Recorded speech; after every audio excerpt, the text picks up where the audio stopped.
எல்லாம் நல்லா இருக்கீங்களா? சரிங்க.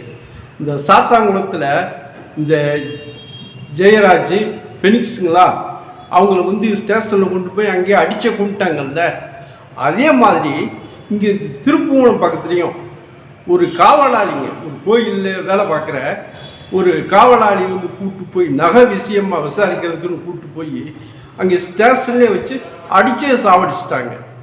அதை பற்றி இந்த வீடியோவில் பார்க்கலாங்க.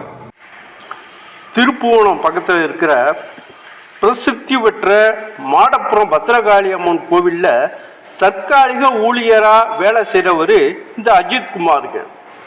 இவரும் அதே பகுதியை சேர்ந்தவர் தான். ஜூன் 27 திருமங்கலத்தை சேர்ந்த சிவகாமிங்கிறவங்க சாமி தரிசனத்துக்காக கோயிலுக்கு வந்திருக்காங்க. அவங்க வந்த காரை இந்த அஜித் குமார்கிட்ட கொடுத்து பார்க் பண்ண சொல்லியிருக்காங்க. இவரும் போய் பார்க் பண்ணிட்டு வந்திருக்காருங்க. பார்க் பண்ணிட்டு வந்து முன்னாடியே அவங்க கார் எடுத்துகிட்டு போயிட்டாங்க.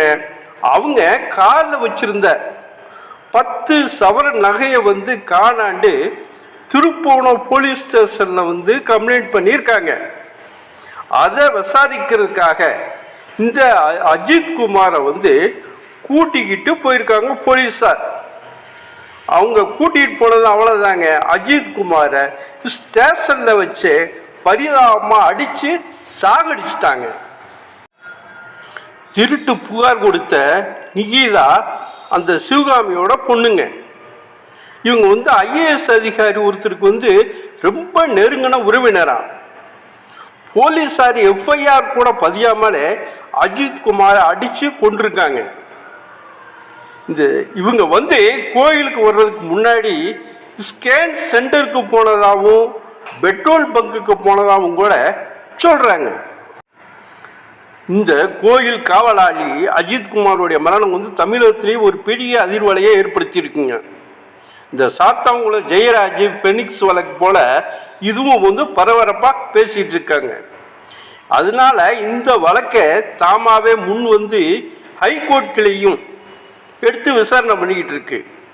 நீதிபதிகள் வந்து காவல்துறை மீது அரசு மீதும் வந்து அடுக்கடுக்காக கேள்விகளை எழுப்பியிருக்காங்க.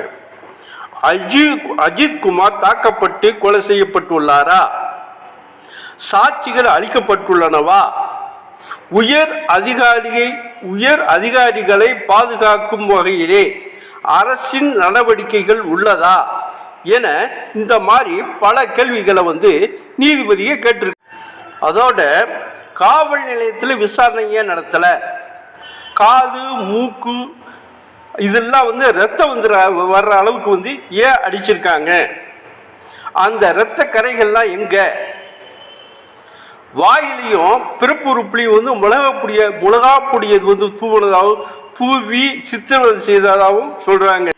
இந்த கேள்விகள்லாம் வந்து நீதிபதிக ரொம்ப வேதனையோட கேட்குறாங்க.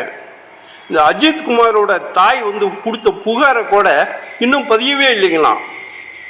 தவறு செய்தவங்க மேல கடு நடவடிக்கை எடுக்கணும், இனி இது போன்ற தவறுகள் வந்து நடக்காத மாதிரி பார்த்துக்கணும்னு நீதிபதி வந்து சொல்றாங்க. அஜித் குமார் பாவங்க, 28 வயசு இளைஞருங்க, டெம்பரவரி காவலாளியா இருந்தவர், அநியாயமா அடிச்சு கொண்டிருக்காங்க. அதே மாதிரி இந்த கேஸ் வந்துங்க யாரையோ காப்பாற்ற அரசும் நம்ம காவல்துறையும் நடத்துகிற மாதிரி தான் தெரியுதுங்க அல்லவா? உங்களுக்கு எப்படி தெரியுது?